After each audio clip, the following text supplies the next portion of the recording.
We are in a period of unprecedented application deployments. IDC estimates that as many applications will be deployed during the first half of the 2020s as in the previous 40 years. Increasingly, these are cloud-native applications, and in many cases based on containers. Kubernetes and the stateful container-based applications at the core of new hybrid cloud-based services have quickly become critical, driving new needs for data protection, disaster recovery, and ransomware protection strategies in enterprise operations. Why? Simply put, traditional methods for backup can't meet the dynamic requirements of this cloud-native world. Hello, and welcome to this live webcast titled Protecting Red Hat OpenShift Apps with Cloud-Native Backup and Recovery, brought to you by Trulio, Red Hat, IDC, and IDG. My name's Tom Schmidt, Digital Content Director at IDG Strategic Marketing Services, and I'll be the host of this webcast. Joining me is Phil Goodwin, Research Vice President within IDC's Infrastructure Systems, Platforms, and Technologies Group. Phil provides detailed insight and analysis on evolving infrastructure software trends, vendor performance, and the impact of new technology adoption. Hello, Phil. Hey, good morning, Tom. Good afternoon. It's great to be with you guys today on what is actually a very interesting topic. Excellent. Also joining me is Vijay Viswanathan, Staff Solutions Architect at Red Hat. Welcome, Vijay. Hey, Tom. Hey, everybody. Thanks for having me here. It's good to be here. Thank you. And finally, please say hello to Ben Morrison, Solutions Architect for Kubernetes at Trulio. Ben specializes in helping technology professionals protect cloud-native business applications. Hello, Ben. Hi, Tom. Good to be here. Thanks for having me, and looking forward to the good discussion. Excellent. Before we get started, a quick word about this webcast. We're live today, and we welcome your questions and feedback. You can ask questions of our speakers by typing them in the Q&A box on your screen and then pressing the submit button. We'll do our best to answer your questions during the Q&A segment of the webcast. If we can't answer your questions then, we'll get back to you with an answer within a few days. We've got a great session lined up for you, so let's dive right in. Phil, we're going to be focusing on ways to protect applications with cloud-native backup and recovery. Can you kick things off by talking to us about the new application dynamics that IDC is seeing today? Hey, I'd be happy to get things rolling here, Tom. There is a lot of very interesting developments, and today's topic I find very interesting because we're going to be covering a lot of leading edge kinds of things that are going on in the data protection industry. And kind of as Tom teased at the very beginning, there's really a new dynamic within application development. And it is that application environment that really drives the data protection requirements. So we're going to go into that a little bit. We're also going to talk about some of the challenges associated with multi-cloud, which is really a reality in the marketplace today. I'm going to discuss some of the different architectures that are required for cloud-native applications because things are really changing in a fundamental way that people need to be aware of. And then I'll talk about the human issues because everything requires people. Thank goodness it continues to require people and will certainly for a long time. So I want to talk about some of the impact on the human side of it. And then I'd be remiss if I didn't talk about ransomware and some of the defense requirements that are going to be emerging for cloud-native applications. And then close with container integration requirements and some recommendations that we have from an IDC perspective for people moving forward. Some of the new application dynamics certainly are that there is a proliferation of new applications. As Tom said, we expect as many applications to be deployed in the first half of this decade as the previous 40 years. And the reality is the vast majority of those are either in the cloud or at the edge. In fact, about 80%, according to our research, are going to be deployed outside of the traditional data center, or what we might refer to as the core. In addition, the data protection has to evolve with this change. I like to say that we are the tail and the application is the dog. It is the data protection that gets wagged by the dog as the application itself. And as data protection specialists, we need to emerge from some of the traditional thoughts that we have into a different paradigm and a different way of looking at things. Some of the issues, though, are that that application environment is simply getting more complex. And we talk about complexity a lot. It is a huge issue, and one of the things that when I talk to IT practitioners is certainly one of the things that they're most concerned about. The reality is we're more complex than we've ever been, but we're less complex than we're going to be in the future. So we need to find ways in order to deal with that complexity through automation and through specialization to be able to address all the different requirements, which now include things like legacy applications, client-server applications, virtual infrastructure, SaaS applications, IoT, containers. I mean, going down the list, many large-scale organizations have all of those environments that they have to support. I also want to talk about SaaS just briefly because software as a service applications present a particularly unique challenge, and increasingly they are becoming container-based. What you have is a situation where a third-party solution provider is the owner of the data, or at least the manager of the data, and yet it's the IT organization that's responsible for it. And so we need to make sure that the backup, disaster recovery, governance, and security standards meet the requirements of the IT organization, even when they don't control that application. That happens particularly in the multi-cloud environment, and our research shows that about 60% of organizations today operate in multi-cloud. And what I mean by that is they have not only private cloud or core applications, but they also have more than one public cloud provider. A lot of that is driven by SaaS applications because it is the requirement or the platform that drives that, and IT organizations to some degree have limited control over that if there are certain applications that they simply need to subscribe to and need to be able to use in deployment. IDC research shows that organizations deal with between 14 and 20 different silos. And it's these silos which are driven by data type, data location, whether it's cloud, on-premise, hybrid cloud, data type, data owner, application owner, and so forth that drives this. And it's requiring then that these organizations find a way to break down those silos in order to be able to take advantage of some of the rich data that's available to the organization. But it does complicate backup to recovery. And in fact, organizations often have to make a decision whether they're going to move at more of a best of breed solution or try to consolidate. And certainly organizations want to consolidate as they can, but in many cases, it really is best of breed that organizations need. IDC predicts that by 2025, 55% of organizations are going to take a cloud-centric view to their data protection. That is simply because the preponderance of applications are shifting from on-premise to the cloud. And as that happens, that shift needs to take place. And it's kind of a mindset as well as an architectural change that organizations need to be prepared for. If we get into that architecture, a lot of it is around traditional versus cloud native applications. And there's some important differences in how that application or how that architecture is approached. If we look at the traditional data protection environment for, say, particularly around virtual infrastructure, but also client server, what we find is that these systems are really oriented around array-based solutions or virtual machine-based solutions. And as such, they are fundamentally time-based. You know, you do your backup once a day, you do your snapshots, say every hour, maybe you do a replication every 12 hours. Bottom line, everything is time-based. And the focus is recovering to a specific point in time.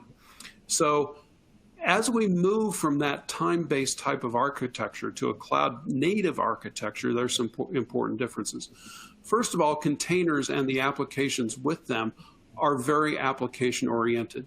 They can be trigger-based. Things happen based on triggers. Now, of course, time can be a trigger, certainly a valid trigger, but there are other things that may cause an application to take specific action that then spawns the need for data protection. But the most important thing is that we're no longer backing up and recovering data. That's what we've always focused on. Now, in some cases, you'll talk to vendors who will say, yeah, sure, we can do containers. We simply back up the persistent data because you really don't have to worry about the rest of it. Well, the fact of the matter is when you're in a container environment, that environment is so dynamic, it is constantly being updated. And so in order to recover to a particular state, you need to be able to recover an entire system. So we're no longer recovering data, we're recovering systems, we're recovering applications, we're recovering, say, Kubernetes or the OpenShift environment or other environments that we need in order to make that application run. And that's a very important difference when you talk about a backup and recovery application and what it needs to do for the organization. That does spawn some additional human issues. And as I said at the beginning, we're lucky that it still does require people, but it's going to for a long time. The dynamic here is that because we're moving away from array-based or virtual machine-based backup and more to application environments, that backup environment is becoming more tightly coupled and embedded into the application. Those of you familiar with IDC know that we talk about third platform and the era that we're in right now. First platform was mainframe, second platform was client server, third platform is virtual infrastructure. It's kind of above my pay grade, but I really believe that we're starting to move into a fourth platform, which is the application environment. As a result, what we're finding is that data protection is now being more implemented by the DevOps team than it is necessarily the IT ops team. Data protection is being built into the application and built into the process of deploying that application, not simply a discovery matter after the fact to find the new data or new systems and building them into a backup schedule. Rather, it is being built in. And so what we're finding is much more of an imperative around DevOps and IT ops collaborating in order to be able to effectively assure that these containerized applications are backed up in a timely manner and can be recovered to the specific state that the application needs. And it is indeed the application that understands and maintains that state. So it's important that that backup solution be tightly integrated with the application environment. Now, I have to talk about ransomware. I can tell you that when I do surveys, data security and ransomware are consistently at the top of the list of concerns, not just for IT people, but for business people as well. Business people understand how critical and how impactful ransomware is. Now, I'll also tell you that when it comes to cloud-native applications like container apps, we haven't yet reached critical mass. It's not a problem yet today. You don't see many of those applications attacked. That's only because the vast majority of applications and critical applications are still in a more legacy or virtual machine infrastructure type of environment. And, it's kind of like Willie Sutton, he attacks where the money is. Well, so do the ransomers. They go where the money is. Increasingly, though, we find that is moving towards the cloud native and the containerized environment. In fact, recent research that we did shows that about 57% of all applications that have been containerized are in a production environment. So we're seeing more and more of that, and it's going to become very important. Some elements to consider for you in that environment are really to start with the NIST framework. And that NIST framework has 5 different elements. They have identify, protect, detect, respond, and recover. And those are the things that need to be built in.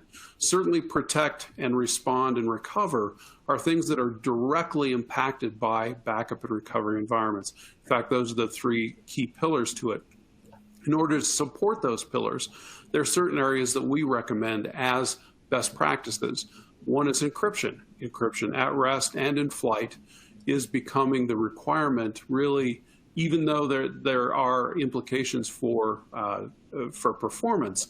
Most organizations are now moving to encryption in flight and at rest. Immutability is another one.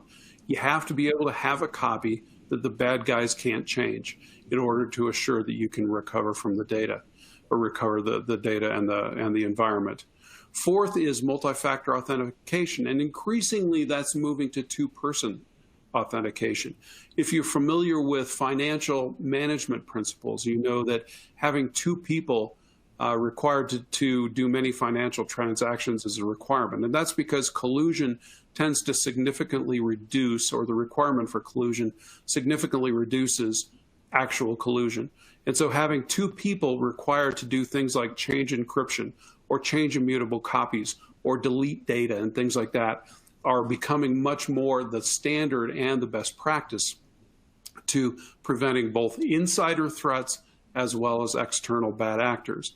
And then the fifth is being able to use artificial intelligence to detect anomalies and behavior that previously hadn't been seen. In fact, it is really AI that is being at the forefront of ransomware technologies, because ransomers are constantly on attack, constantly finding new ways to get into systems, and AI is really proving to be the only way to defend against it.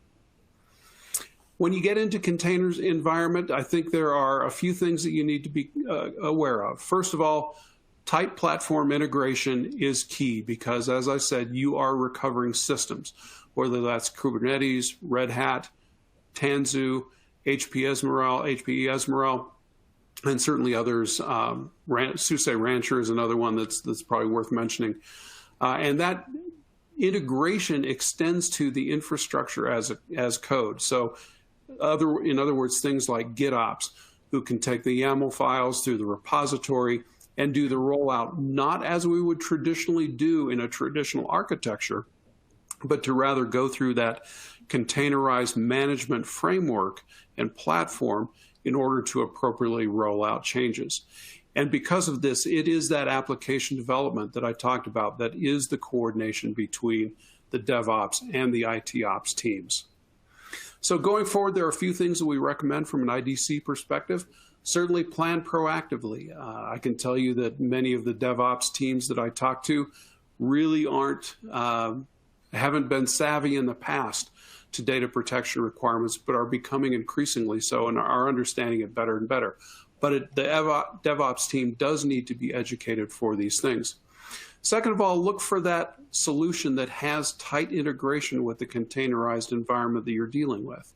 It's not enough, as I said earlier, to simply back up persistent data. You have to have that tight integration, not just for the recovery, but also for the rollout, as I said on the previous slide. And then finally, don't overlook ransomware. Just because it's not a huge issue today doesn't mean it won't be in the future, and it's going to rear its ugly head sooner rather than later, in my opinion. So those are some of the things to look at. You know, the NIST framework, encryption, immutability, all those things that go into it. Certainly taking a proactive stance to these containerized application deployments and the data protection and recovery that's required for them is a best practice today. And so with that, I hope that gave you a little bit of food for thought. I want to turn it back over to Tom, who's going to lead us into the remainder of our program today. Tom? Excellent. Thank you, Phil. Terrific insights. Vijay, you've heard Phil describe this new application deployment dynamic and how data protection needs to evolve. Can you talk to us about how Red Hat OpenShift plays a role here? Sure, Tom. Thanks for that. So some of the key points that I was able to glean from Phil's conversation is multi-cloud, immutability, and data protection being part of security itself, right? Because as you can see, OpenShift lends itself to these themes and conversations. OpenShift by default enables platforms being hosted in a multi-cloud environment or even in a hybrid cloud environment. Where Phil mentioned about the core private platform, OpenShift enables itself to that. So you can run applications either on-prem or in the cloud or even in a multi-cloud scenario.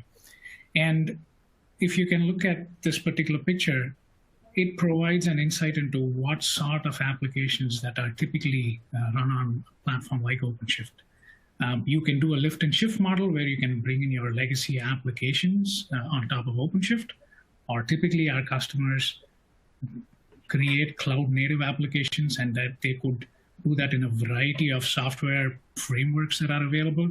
And these days there are a lot of AI ML functionality or workloads from big customers like they run those on the OpenShift platform. So there's a plethora of workloads that OpenShift supports today. And it's built on top of Kubernetes, which is the orchestration engine that's able to control and manage all of these containers that are running on top of the platform. And OpenShift also lends itself to edge clusters. You can do edge deployments. We have a small footprint of OpenShift that got GA'd out with 4.9 called the single node OpenShift cluster. So there you go. There's a lot of applications that can potentially run on it, but also they create a lot of data and information that reside on that platform. So my peer Ben is going to talk about how it's critical to be able to understand where those containers or pods are and how to be able to take backups and seamlessly, because you need to be prepared in this world today.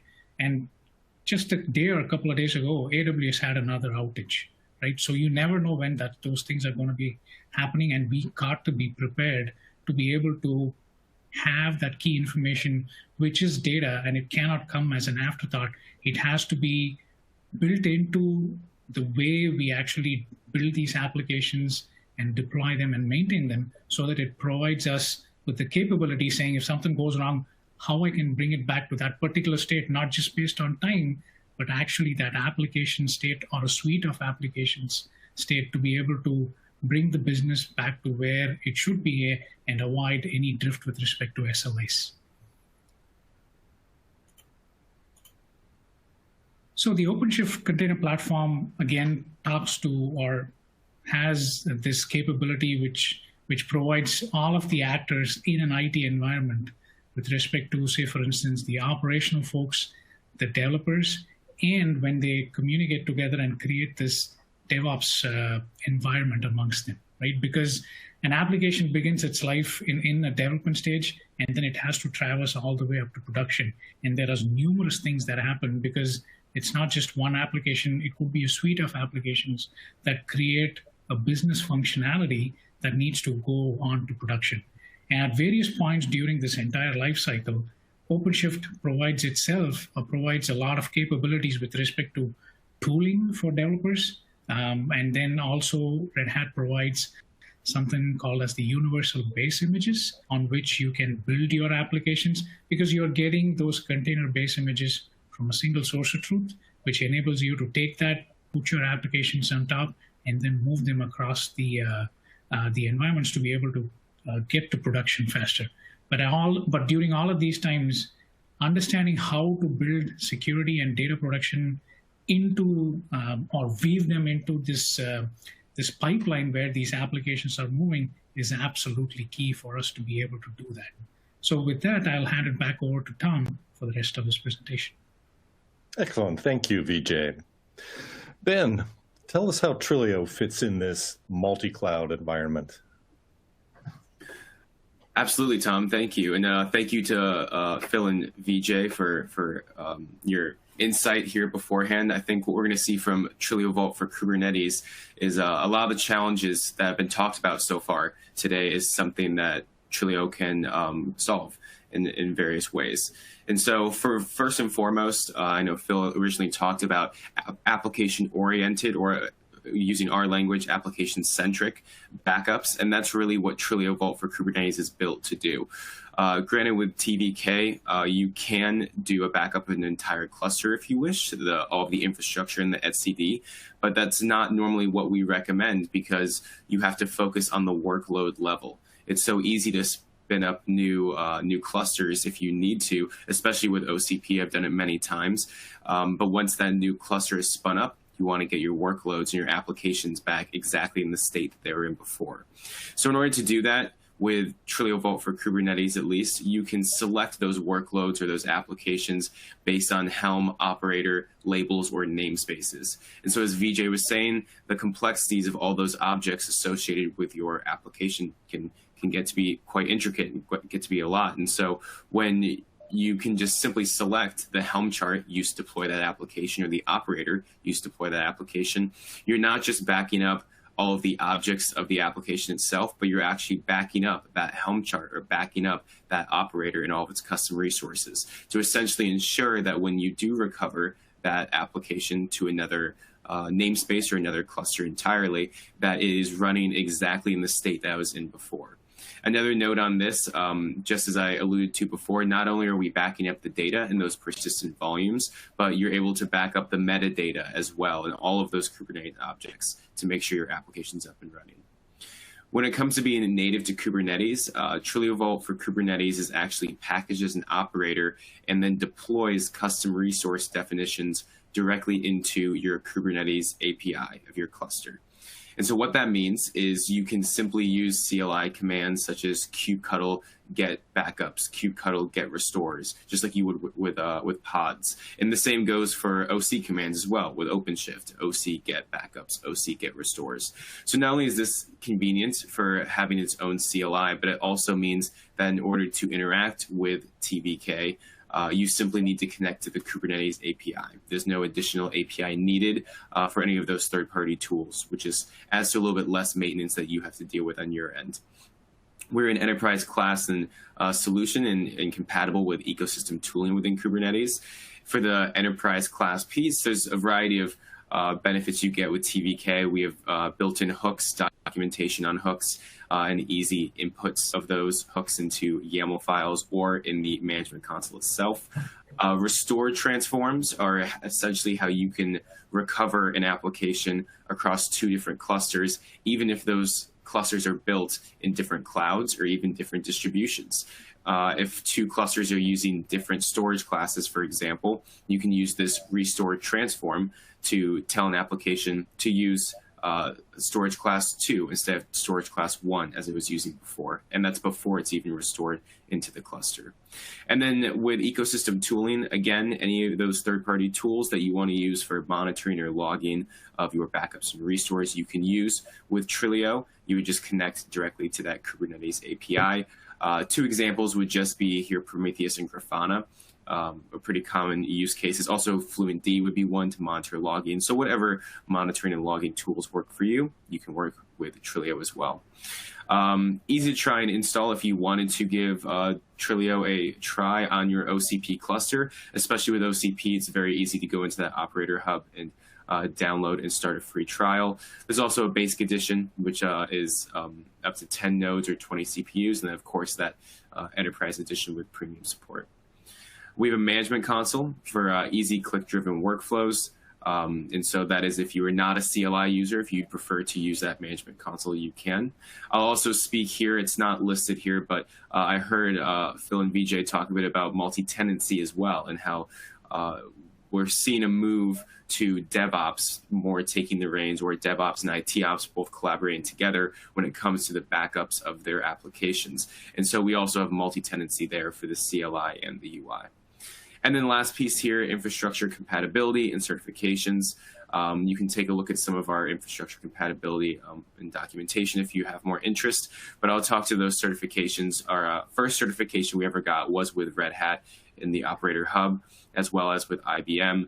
And just to talk a bit about Red Hat and Trulio's partnership, really essentially if you're an OCP user, you're in the easiest platform for getting started with your backups with Trulio. You can do a quick install within that Operator Hub. We're managed by the OLM, the Operator Lifecycle Manager in Red Hat, and Red Hat even configures your UI for you. So it's immediately set up, as well as your credentials. You can log into Trulio using your OCP credentials. So it couldn't be easier at all. So with that, I'll go ahead and continue on here. Just talking a bit more to those features, essentially, of Trulio that I think solve some of these challenges we were already talking about previously in this discussion. First and foremost, we're distribution agnostic, NEC and CF certified distribution, as well as, of course, upstream Kubernetes. You can run Trulio on and take backups there. Storage agnostic, there's no strict use of any certain storage on your cluster. The only requirement would be CSI driver with snapshotting functionality. Luckily, if you're using any storage provided by Red Hat in your OCP clusters, you'll have that snapshotting functionality. In terms of where you store those backups to, now remember, Trulio is a tool for executing these backups and restores. We don't provide any storage on our end, so that would be on your end. We're simply a tool for managing and moving those backups across different clusters and storage. So if you have any sort of S3 compatible storage or NFS, that would work perfectly for you. I'll also say that Blob is coming out soon in terms of support early next year. And of course, we also are multi-cloud, cloud agnostic. We talked a bit earlier here about how 60% of users are in that multi-cloud area. They prefer to be multi-cloud. And so that's one acknowledgement here as well, is you can have that multi-cluster management all in one pane of glass. If you can see the UI screenshot here on the left-hand side, cluster 1, cluster 2, those are all different clusters on different clouds that can all be managed in that same pane of glass. And so we want to make sure with our multi-tenancy, we also allowed that use for the multi-cloud world. And then lastly here, again, that packaging Helm chart operator, you can select what you want to back up and restore based on labels, or you can also choose entire namespace. So just getting very, very granular there. And now for my last point, I know Phil already talked about it as well, and so I wanted to mention it as well from the Trulio's perspective when it comes to ransomware protection and recoverability of those cloud-native applications. We also follow the NIST Cybersecurity framework. As Phil talked about, it's a very internationally recognized framework for best practices for combating ransomware, essentially. And so I'm not sure if we had a previous version of the pillars, but here what we had listed down for these pillars were identify and protect, detect and mitigate, and then recover. So very similar themes to the 5 that Phil mentioned. And so as a design team and engineering team at Trulio, what we wanted to do when ransomware became a bigger part of the tech conversations here these past couple years during the pandemic, we wanted to make sure we were aligning everything we had in Trulio to each of the pillars of this NIST cybersecurity framework to make sure we were following best practices on our end. So all of these you see in front of you are features that are almost all available, a few that are coming out early next year in a new release, but essentially by early next year, all will be available here. And just a few to point out, we have that backup immutability, like we talked about. If the bad guys got a hold of a backup, you want to make sure that they can't alter it and change it in any sort of way. We also have encryption, and you can do encryption of your backups down to the actual backup plan level. So if one backup became compromised for some reason and the encryption somehow was broken through, all of your other backups would still be fine and still be encrypted individually. We also have that multi-factor authentication, and then abnormal events was another one that was mentioned that I was excited to hear as well.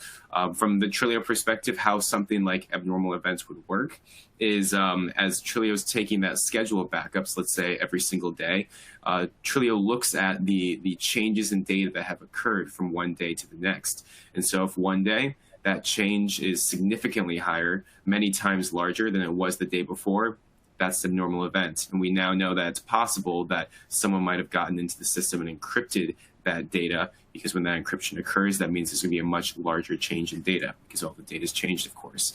And so abnormal events and alerting notifications, you could then get a notification through Slack, through email, through Microsoft Teams, whatever you wish to have set up. Lastly, of course, on that recover piece, we have some features out there like delogging, isolation testing to test out your environments if there is some sort of compromise. And then we also have a disaster recovery planning tool right within our management console. So you can go in and set up a disaster recovery plan. So if, let's say, cluster 1, your OCP cluster 1 gets compromised and your OCP cluster 2 is the failover, you can have a setup ready to go in OCP cluster 2 to recover that data into your failover cluster exactly at the state that you want it to be in. And then lastly, I'll also say those targets, that S3 compatible or NFS targets, as I mentioned before, by all means, you can have multiple targets as well to make sure that you're spreading out your backups in a safe way so that if one target became compromised, you had others to fall back on as well. So with that, I'll go ahead and pass it back to you, Tom. I appreciate it. And I think we're going to get into some questions and answers soon. Exactly. Thank you, Ben. As Ben said, it's time for the audience Q&A segment of our webcast. Again, you can ask questions by typing them in the Q&A box on your screen and pressing the submit button pressing the submit button, excuse me. Looks like we have a few questions already in the queue. First, I think this is for you, Vijay. Where is OpenShift available? Yeah, thanks, Tom. That's a great question. OpenShift today is available everywhere, say, for instance, in two forms. One is the self-managed option, where you can deploy it on-prem or in the cloud, or as managed services option available as through the marketplaces in AWS and Azure, or as OpenShift dedicated on Google Cloud Platform and AWS. So it's available everywhere, including IBM's cloud, and you can take advantage of it because it's priced very attractively from a managed services standpoint. Thanks, Tom. Very good. Let's see, Ben, I think this is for you. Why is Trulio different than other solutions out there? Absolutely, thanks, Tom. So the quick response to something like that, I would say, is that we use a backup file format called QCOW2. It's QCOW2, and we use it for two different reasons. It's a industry standard. It's a Linux industry standard, so it's a non-proprietary file format, and also it's one of the most efficient file formats when it comes to minimizing storage and quick recovery of application data. And I mentioned this as the first one that comes to mind is because most other solutions out there don't use that file format, and they actually specifically don't use it because they use their own proprietary file format. So we avoid any sort of vendor lock-in on the Trulio end by using QCOW2. In addition to that, I think some of the ransomware pieces that I just spoke to as well, we've really gone above and beyond to make sure that we're adhering to that NIST cybersecurity framework. And I think that's definitely something that helps us stand out in terms of a backup and recovery solution. Got it. Excellent. Vijay, what workloads can I run on OpenShift? Yeah, that's another good question, Tom. So workloads application workloads such as Java-based workloads, .NET workloads, .NET Core, and even .NET Framework workloads, if you're running those on Windows servers, you have the option to bring your own hosts. That was GA'd, I believe, as part of 4.9. So we kind of encompass all of those. You can build your Python apps, Node.js applications, and Red Hat provides curated runtimes for those as well. So we've got most of those covered, and you can build workloads however your developer teams are comfortable with, and then all of those can hop onto OpenShift and run, and of course, in a secure way. And then if combined with Trulio, you can back them up securely and restore them whenever you feel the need to do so. Got it. Thank you. Next question, how does data protection help me with data security? Ben? Absolutely. So, of course, Trulio, we're not a security company or security solution, but we are a data protection and backup recovery solution. And so, again, getting a bit into that ransomware, when it comes to security, you have your cybersecurity software and solutions to protect yourself on the forefront to make sure that no malicious actors are getting into your systems. But when that eventually does happen, and if that does happen, you have to have a plan B. You have to have some way to recover from the damage that might have been caused by some sort of security breach. And so that's the piece that a backup and recovery solution like Trulio would come into play.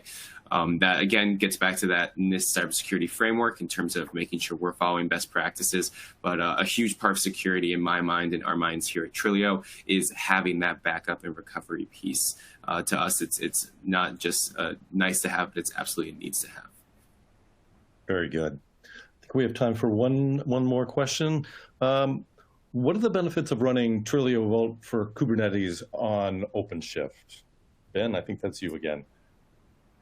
Absolutely, sure. So as I mentioned, there's no better distribution than OpenShift when it comes to running Trulio on it.